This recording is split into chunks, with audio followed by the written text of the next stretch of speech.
রিশাদ কোথায় কোথায় রিশাদ হোসেন? সুপার ওভারে রিশাদ ব্যাটিং করতে নামবেন না? আমাদের সামনে 11 রানের টার্গেট, সেইখানে এই ম্যাচটাতে ওইরকম অবিশ্বাস্য বিস্ফোরক একটা ইনিংস খেললেন যে ব্যাটসম্যান, তিনি শুধুমাত্র নামের পাশে লোয়ার অর্ডার লেখা আছে বলেই তাকে নামানো হবে না? আচ্ছা, শুরুতে সৌম্য সরকার আর সাইফ হাসানকে আপনারা না হয় নামালেন, এরপরে তো রিশাদ নামবেন, কিন্তু দেখতে পেলাম রেডি নাজমুল হোসেন শান্ত, এবং সত্যি সত্যি শান্তকে নামিয়ে দেওয়া হলো, রিশাদকে নামানো হলো না। ভাই, এই ঘটনাটা এত অবিশ্বাস্য লেগেছে, এটা আমি শিওর যে আপনারা যারা খেলা দেখেছেন আপনাদের কাছে লেগেছে, ভাই ওয়েস্ট ইন্ডিয়ানদের কাছেও লেগেছে। ম্যাচ শেষে প্রেস কনফারেন্সে এসে আকিব হোসেন বলে গেছেন যে রিশাদকে তারা যখন সুপার ওভারে দেখেননি, এটা তাদের কাছেও সারপ্রাইজ হয়ে এসেছে। ফলে বাংলাদেশ টিমের জন্য ট্যাকটিক্যালি কোন জিনিসটা ভালো হবে সেটা প্রতিপক্ষ দল বোঝে, বাংলাদেশ বোঝে না। বাংলাদেশের হয়ে প্রেস কনফারেন্সে এসেছিলেন সৌম্য সরকার, তিনি বারবারই এই প্রশ্নের উত্তরে coach captain coach captain coach ক্যাপ্টেনের দিকে ওটা বল ঠেলে দিলেন। তারা কেউ আসেন নাই কেন প্রেস কনফারেন্সে? ভাই, বাংলাদেশ যখন ম্যাচ জেতে তখন ওই ম্যাচ জয়ে সবচেয়ে গুরুত্বপূর্ণ ভূমিকা রাখেন যিনি, ধরেন প্লেয়ার অফ দ্য ম্যাচ কিংবা ওই রকম গুরুত্বপূর্ণ রোল প্লে করা কাউকে প্রেস কনফারেন্সে পাঠানোটা এক ধরনের নিয়মের মতো, ধরেন এটা হচ্ছে একটা প্রথা। কিন্তু বাংলাদেশ ম্যাচ হেরে গেলে কেন ক্যাপ্টেন আসবেন না, কেন কোচ আসবেন না, কেন সেই জায়গাটাতে অন্য একজন প্লেয়ারকে মিডিয়ার সামনে ঠেলে দেয়া হবে? সৌম্য সরকার এই যে বারবার বললেন রিশাদকে কেন পাঠানো হয়নি, সেটা কোচ ক্যাপ্টেনের ডিসিশন, কোচ ক্যাপ্টেন এসে কি সেটা ক্ল্যারিফাই করবেন না? এবং এইটার জন্য আসলে আপনার ক্রিকেট জ্ঞানী হওয়ার দরকার নাই, ক্রিকেট মূর্খ না হলেই হবে। আপনার ক্রিকেট বিশেষজ্ঞ হওয়ার দরকার নাই, ক্রিকেটের বিশেষ অজ্ঞ না হলেই হবে। আপনার জন্য বাংলাদেশ ক্রিকেট টিমের কোচ ক্যাপ্টেন হওয়ার দরকার নেই, জাস্ট সাধারণ একজন ক্রিকেট দর্শক হলে আপনি বুঝবেন যে আজকের ম্যাচের সুপার ওভারে রিশাদ হোসেনকে ব্যাটিং এ অবশ্যই অবশ্যই অবশ্যই পাঠানো উচিত ছিল। দেখেন, রিশাদকে পাঠানোর পর তিনি প্রথম বলে আউট হয়ে যেতে পারতেন, তিনি বাংলাদেশকে ম্যাচ নাও জেতাতে পারতেন।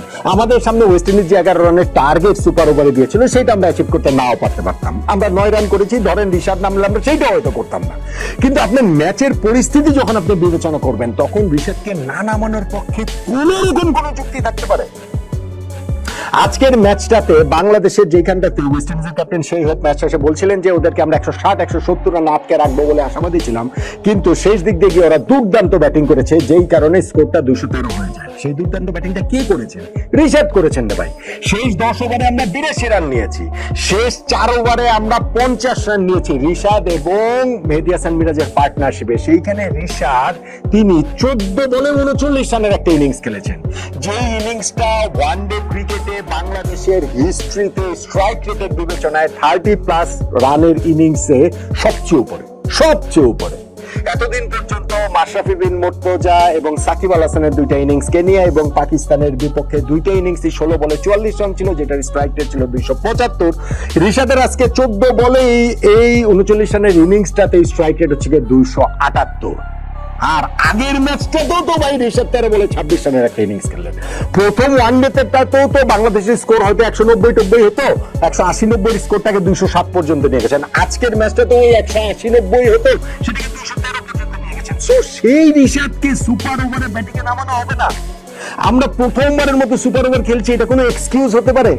আমাদের কোচ ক্যাপ্টেন, আমাদের ক্যাপ্টেন মেহেদী হাসান মিরাজকে ওই সময় দেখছিলাম যে তিনি একেবারে বিভ্রান্তের মতো ছোটাছুটি করছেন, কোনো কনফিডেন্স তার হচ্ছে ওই বডি ল্যাঙ্গুয়েজের মধ্যে, তার চাহনির মধ্যে ওই জায়গাটাতে ছিল না।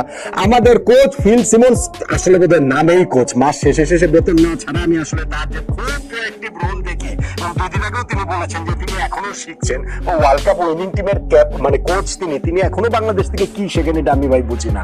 মূলত টিমটা আসলে সালাউদ্দিন ভাই চালান, এবং সেই মোহাম্মদ সালাউদ্দিনকে আজকে ওই সুপার ওভারের সময় দেখেছি যে খুবই অ্যাক্টিভ, খুবই ছোটাছুটি তিনি করছেন। তিনি যে এইটার এই সংসারের কর্তা সেটা তিনি তার সব অঙ্গভঙ্গি দিয়ে আসলে বুঝিয়ে দিচ্ছিলেন। ফলে এই দায়টা তারা কেউ এড়াতে পারেন না, এবং যখন আপনারা সেই দায়টা, আপনাদেরই দায়, আপনারাই ডিসিশন দিয়েছেন যে রিশাদকে পাঠাবো না, আমরা সাইফকে পাঠাবো, আমরা সৌম্যকে পাঠাবো, আমরা শান্তকে পাঠাবো। সাইফ হাসান আজকের ম্যাচটাতে প্রথম 14 বলে কোনো রান করতে পারেন না রে ভাই। 15 নম্বর বলে একটা ছক্কা মেরেছেন, 16 নম্বর বলে আউট হয়ে গিয়েছেন। 16 বলে 6 রানের ইনিংস, তার স্ট্রাইক রেট 37। সৌম্য সরকার 45 রান করেছেন, সেজন্য 89টা বল খেলেছেন, তার স্ট্রাইক রেট 50। নাজমুল হোসেন শান্ত তিনি 15 রান করেছেন, 21টা বল খেলেছেন, তার স্ট্রাইক রেট হচ্ছে গিয়ে 71। আর রিশাদ হোসেন 14 বলে 39 করেছেন, তার স্ট্রাইক রেট হচ্ছে গিয়ে 278। তো আপনার 278 স্ট্রাইক রেটের ব্যাটসম্যানকে পছন্দ হলো না, এখানে 37 strike rate, 50 strike rate, 71 strike রেটের ব্যাটসম্যানকে আপনারা সুপার ওভারে পাঠিয়ে দিলেন। ফলে যা হওয়ার সেটা তো হবেই, যা হওয়ার সেটাই তো হয়েছে। বাংলাদেশ তো এই ম্যাচটা হেরেই গিয়েছে। দেখেন, এই ট্যাকটিক্যাল ব্লান্ডার আরো একটা জায়গায় ঘটে গিয়েছিল এবং সেই জায়গাটাতে পার পাওয়ার কোনো উপায় নাই। মেহেদী হাসান মিরাজ ওই প্রেজেন্টেশন সময় যতই বলুন না কেন, লাস্ট ওভারে সাইডকে দেওয়া ছাড়া আমাদের হাতে কোনো অপশন ছিল না। ডেফিনেটলি অপশন ছিল, ডেফিনেটলি মুস্তাফিজকে দিয়ে আপনি ওভারটা করাতে পারতেন, করেন নাই কেন? কারণ আপনার হিসাবে ভুল হয়ে গিয়েছিল। এটা এখন আপনি স্বীকার করেন বা না করেন, হিসাবে ভুল হয়ে গিয়েছিল। 45 ওভার শেষে যখন ওরা এমন একটা অবস্থাতে ওই ওভারটাতে মিরাজ একটা অসাধারণ থ্রোতে তিনি রান আউট করে ফেললেন এবং সম্ভবত নিজে বোলিং এ চলে আসলেন। 5 ওভারে 37 রান প্রয়োজন, 46 নম্বর ওভারে মিরাজ চলে এসেছেন, মানে 47 এবং 49 নম্বর ওভার করবেন মুস্তাফিজুর রহমান। তাহলে যেই 2টা ওভার মিরাজের বাকি রয়েছে, মিরাজের তো 3 ওভার বাকি নেই, তার 2 ওভার বাকি ছিল, তার মানে তিনি 46 আর 48 করবেন। 50 নম্বর ওভার কে করবেন? সো এই ওভারটাতে মিরাজ না এসে যদি মুস্তাফিজকে দিতেন, ওই এন চেঞ্জের গল্প বলে লাভ নেই। ওই ওভারটা মুস্তাফিজ যদি করতেন তাহলে 46, 48, 50 3টা ওভার মুস্তাফিজ পেতেন, মিরাজ মাঝখানে 2টা ওভার করতেন। সাইফকে দিয়ে লাস্ট ওভার করানো লাগতো না। Side did a fantastic job, fabulous job. Side ম্যাচটা আমাদেরকে জিতিয়ে দিয়েছিল। লাস্ট ওভারে 5 রান তো আমরা ডিফেন্ড করে জিতিয়ে গিয়েছিলাম। ওই শেষ বলটাতে নুরুল হাসান সোহান যদি ক্যাচটা ধরতে পারতেন, কিন্তু তাতে করে কি এই যে আপনারা হিসাবটা ভুলটা করেছেন, ক্যাপ্টেন ভুলটা করেছে এবং সাইডলাইন থেকে এটা কোনো নির্দেশনা যায় নাই, কোচিং স্টাফের কেউ সেই নির্দেশনা দেয় নাই যে আমাদের লাস্ট ওভারটা আমরা কাকে দিয়ে করাবো। এইটাও ভাই ব্লান্ডার, অ্যাকসেপ্টেবল না, গ্রহণযোগ্য না। আপনি বলতে পারেন যে ক্রিকেটেও ব্যর্থতার জায়গা বলতে পারেন, যেমন ধরেন হচ্ছে ওই যে নুরুল হাসান সোহানের ক্যাচ ধরাটা অবশ্যই উচিত ছিল, তাহলে আমরা 50 ওভারে ম্যাচ জিতে ফেলতে পারতাম। সুপার ওভারে মিরাজের ক্যাচ ধরাটা অবশ্যই উচিত ছিল, তাহলে ওয়েস্ট ইন্ডিজের রান হতো 3, সেই রান তারা করে আমরা জিতে যেতে পারতাম। কিন্তু এগুলো তারপরেও ক্রিকেটীয় মাঠের ব্যর্থতা। আমি ধরে নিলাম যে ওই সময় না, এটা ওই সময় প্রেশার টেশার সবকিছু বিবেচনা করে আমরা ক্যাচ ফেলে দিয়েছি। কিন্তু আপনার ওই ওভারের হিসাবে গোলমাল করবেন, নট অ্যাকসেপ্টেবল। আপনি ওইখানটাতে রিশাদকে মাঠে নামাবেন না সুপার ওভারে 11 রান চেস করার সময়, নট অ্যাকসেপ্টেবল। এটা হতেই পারে না যে আপনারা এরকম ডিসিশন নেওয়ার পরে প্রেস কনফারেন্সে আসার সাহস দেখাবেন না। কোচ বা ক্যাপ্টেন বা সিনিয়র সহকারী কোচ, তারা কেউ এসে এই জিনিসটা কেন ডিসিশনটা নিয়েছেন সেটা ব্যাখ্যা করার মতো সাহস আপনারা দেখাতে পারবেন না।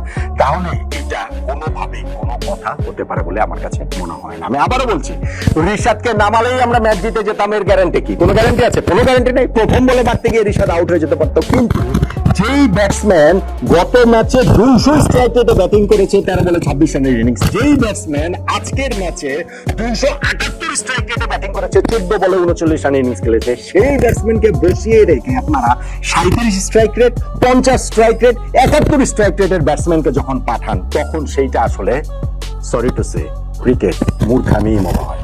বাংলাদেশের টিম, বাংলাদেশের টিম ম্যানেজমেন্ট, বাংলাদেশের captain, coach, senior assistant coach, coaching স্টাফের সবাই মিলে আসলে আজকে একটা ক্রিকেট মূর্খামির প্রদর্শনী আমাদের দেখিয়ে গেলেন।